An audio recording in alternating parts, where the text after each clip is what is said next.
matter what crisis we're in, there's things to be learned from it. No matter what we're going through, whether it's economic, whether it's personal, whether it's health, there's things that we can absolutely learn from that.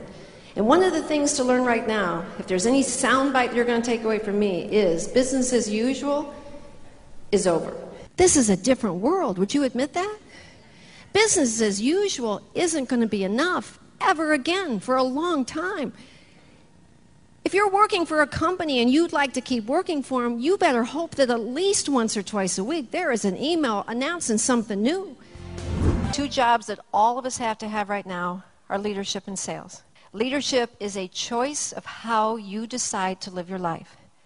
Leadership is an active choice to live your life as a role model to other people, realizing that at every given second, people are watching how you talk, how you act, listening to the tone of your voice, watching how you handle stress, crisis, how you communicate with people. So we all need to be in leadership. But number two, we all need to be in sales.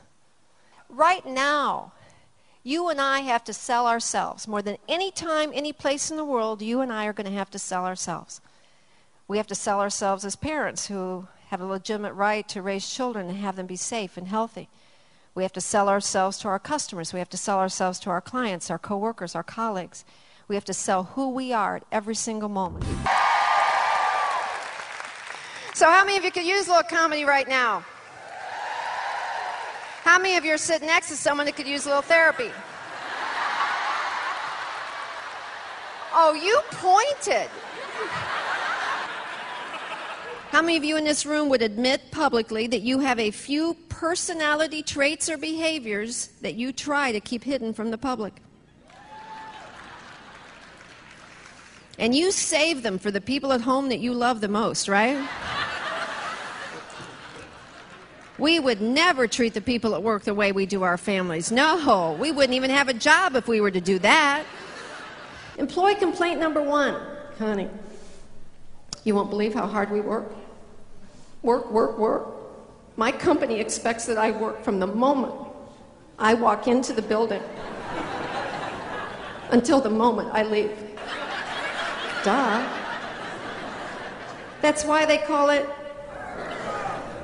Do you understand that the number one employee complaint is that people are forcing us, get this, to work on the job? Employee complaint number two, Connie, 3 of us are doing the work of 4. Have any of you ever heard that one? Are you jealous of the 4th one? The 4th one doesn't have a job. And here's employee complaint number 3, Connie, work just isn't fun. It's just not fun. I know. That's why they pay you money. Because they knew you wouldn't like it. How many of you in here text? How many of you don't text? Any of you don't text? Shame on you.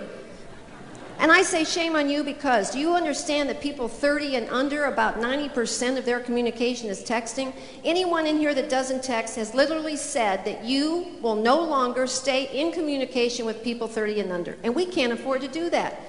I'm sitting next to what I call Grumpy Harry.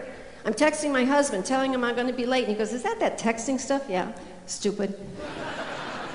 I have a grandson, he says, Chad, 14. I said, you talked to him? No, they left Boston. He lives in Ohio now. You know how kids are. I said, you want to text him? Oh, he's in school. No problem. I show him how to do it.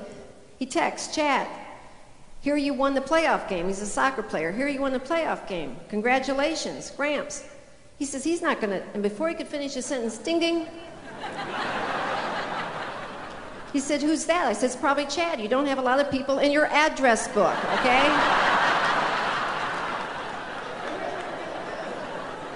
Sure enough, there it is. Gramps, dude, didn't know you could text. How cool is that?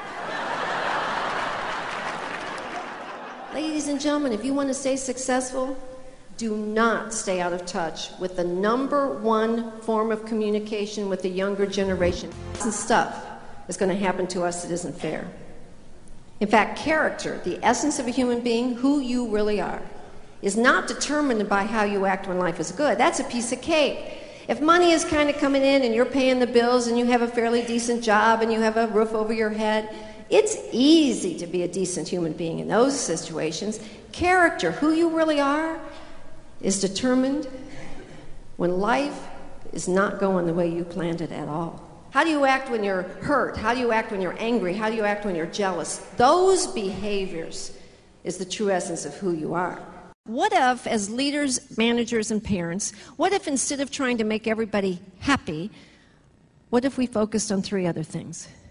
What if we focused on creating a generation of young people, students, employees, children, that were, number 1, respectful? Respectful of how they talk to other people, respectful of themselves, their own health, their own personality, their own pride, and respectful of others. Number 2, what if we focused on making them very hard workers? Not apologizing for giving them work, but saying work is hard. We're going to be working from the time we get in until the time we leave. No apology for it. This is work, and you may not always like it. And number 3, what if we really focused on creating a group of employees, students, and children that were compassionate? That not every decision is about us. Sometimes the decisions are going to be based because they're good for the entire community, they're good for the entire school, or they're good for the whole group. Maybe even if that moment they're not particularly the best for us. Sometimes I talk to audiences that are half of my age, and I always say to them, you know what's interesting, ladies and gentlemen, no matter how old you are, whether you're half my age or my age, it never changes. No matter how old you are, inside, we all want to do the same things. I still am thinking about a new TV show. I'm writing a new book. I want to travel all around. I love being romantic. I love dancing. I love my family. There's nothing that I want to do at my age in my life that some of you in here that are 25, 30, 35 don't want to do with yours. But the difference is this, that in order to get to be 50, 60, or 70 years old and still have the energy and the inclination and the health, you've got to start making really good choices in your life when you're 25 and 30 and 35. What you eat, what you drink, what you put into it, the type of relationships that you have in your life, who you choose to be with. Because I'm going to tell you something, ladies and gentlemen.